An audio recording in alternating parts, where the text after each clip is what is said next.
8, Chapter 19. Miss Frisby said Jonathan and Mr. Aegis got the screen open. Yes, Nicodemus said, and without them I doubt that we could have done it. The steel frame was strong, the bolt was secure, and the wire so stiff we could not have bent it enough for one of us to go through it. So we were glad they were with us and asked them if they would after all like to stay with us. Since there were only two of them, they said they would for the time being at last, and now began a journey that was to last with some interruptions. For us, almost 2 years, parts of it were pleasant. It was joyful feeling at first just to be free again and to get those laboratory collars off. And parts of it were terrible. I have made notes about all of it, and if the time ever comes when rats publish books of their own, I intend to write a book about it. It would be a long book, full of trouble and danger. Too much to tell now. It was in one of the dangerous times that I lost my eye and got the scar. You see my face, but did have some happy times and some pieces of great good luck, two in particular, that helped to explain how we got there and what our plans are now.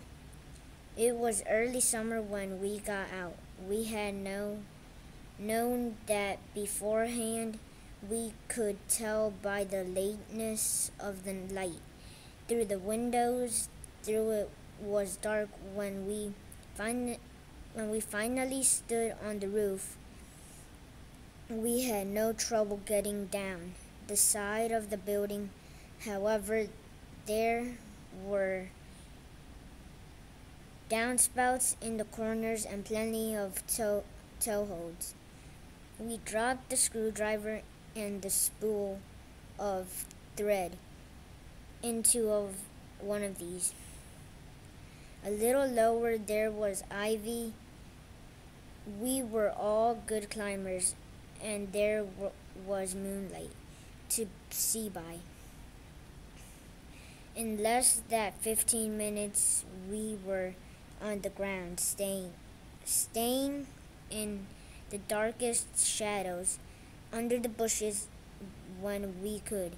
We spent away from NIMH, not knowing of or caring at first what direction we were going. Nobody saw us. During the next few weeks we lived as we could. We had, in a way, to learn all over again how to get along. For although the world outside the laboratory was the same, we ourselves were different. We were a couple of times reduced to eating from dumps and garbage cans. But now, knowing how to read, we quickly learned to recognize signs of buildings, groceries, supermarkets, meats, vegetables. For instance, let us know that there was food inside for the taking. And once inside a supermarket at night, they always leave a few lights on. We could even read the signs on the wall, directing us to Section 8 for dairy products, cheese, Section 3 for baked goods, and so on. In the country, there were barns and silos stocked with grains and corn, and chicken houses full of eggs. Occasionally we came upon other rats, and a few times we talked with them. But not for long, because after just a few words they would begin to look at us strangely and edged away. Somehow they could tell that we were different. I think we even looked different. Either the diet or the injections at NIMH had made us bigger and stronger than other rats, and all the strange rats we saw looked to us surprisingly weak and puny. So we were set apart from even our own kind. It was it was while we were in the country that we had our first important stroke of luck. We had just about decided, after nearly 4 months of freedom and consent, moving to find a place to settle down in front permanently, at least for the winter. We thought that it should be in the country, but not too far from a town, so that we would have access to grocery stores as well as barn and gardens. It was about this time, too, that I began to wonder and worry somewhat about the facts that whatever we ate, whatever we needed, must always be stolen. Rats had always lived that way, and yet why? I talked to some of the others about this. It was the beginning of discontentment, and an idea that kept growing, although slowly. The season was autumn. We were walking on the evening down a winding country road. We never walked really on the road, but along the edge, so that we could vanish into the bushes or ditch if anyone came along. You can imagine that 20 rats and 2 mice traveling in processing would cause some comment, and we did not want that. As we walked, and we reached the very high fence on the iron spears, fenced together with pointy tops, and expensive fence surrounding a large estate with a big, expensive-looking house in the middle, and well-kept ground and gardens. We walked along past this fence until we reached the gate. "There's nobody living in there," said Justin. "How do you know?" "The gate padlocked and looked dead. Weeds standing outside of it, not even bent. Nobody driven in here for a while." The house had a quiet, deserted look. There was a mailbox in front, hanging open, empty. "I wonder if we could get in," Jenner said. "Why should we? It's a big place. It would have a big pantry, big cupboard, big freezer. If it's as empty as it looks." We turned into the grounds, moving cautiously, and from beneath some bushes we watched the windows. As dusk fell, lights came on in several of them, both upstairs and down. Johnner said, "That's supposed to make us think there's someone there." "Yes," said Justin, but there isn't. I could see one of the lamp when it came on. There were nobody near it, and they all came on at the same time. Automatic switches to keep burglars away. Well, they're not keeping me away, said Justin. He ran to the house, climbed to one of the window sills, and looked in. He tried another, then he came back. Nobody, he said. So we went in. We found a small window in the back with the crack pane knocked out. One corner of the glass was climbed through. At first we planned just to look for food. We found it, too, enough to last us for a year or more. As Jenner had predicted, there was a big freezer, well-stocked bread, meat, vegetables, everything, and a whole room full of shelves covered with canned food. The cans baffled us at first, as they had in the grocery stores. We could read what was in them, but we couldn't get it out.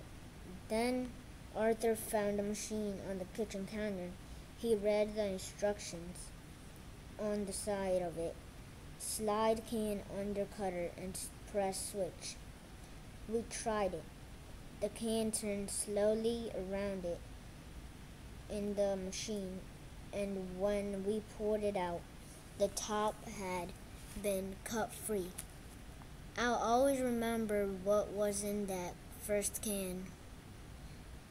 Clam chowder delicious.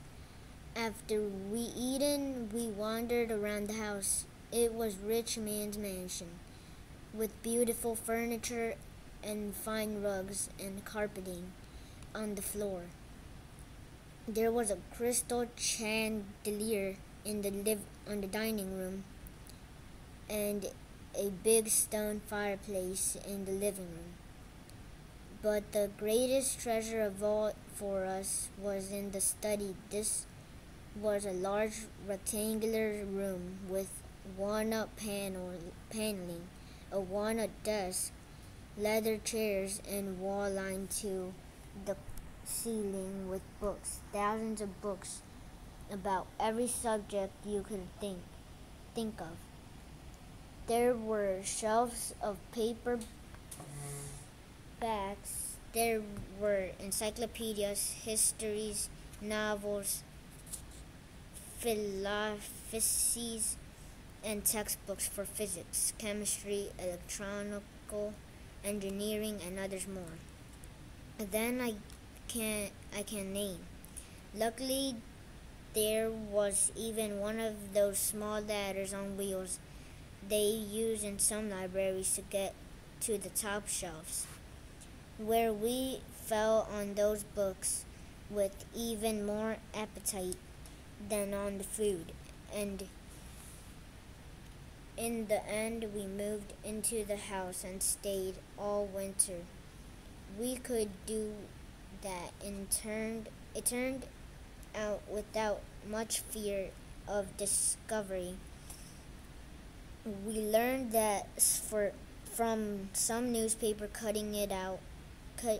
cuttings I found on the desk in the study. They were about a wedding, and most of them showed pictures of a newly married couple leaving a house to begin their honeymoon. The groom was Mr. Gordon Boniface, her hair to the gold Stetson fortune, and the house they were leaving was the house we were in, according to the clippings.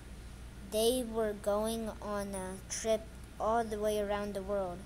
They were coming back to the Boniface estate in May. Until then, it was our estate. Oh, there was a Carting garden who came 3 times a week, and once in a while he could check the house in a cursory sort of way. That is, he would unlock the front door, glance around to see that everything looked alright, and then locked it and leave.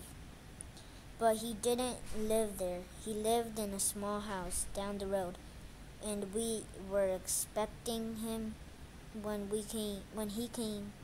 We had figured out from the way the place was kept up, the lawns mowed, leaves raked, gardens weeded and watered, that there had to be somebody working on it.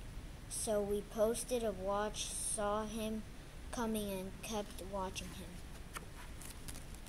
All the time he was there, and we made sure that he looked in the house that everything did not look alright. This involved a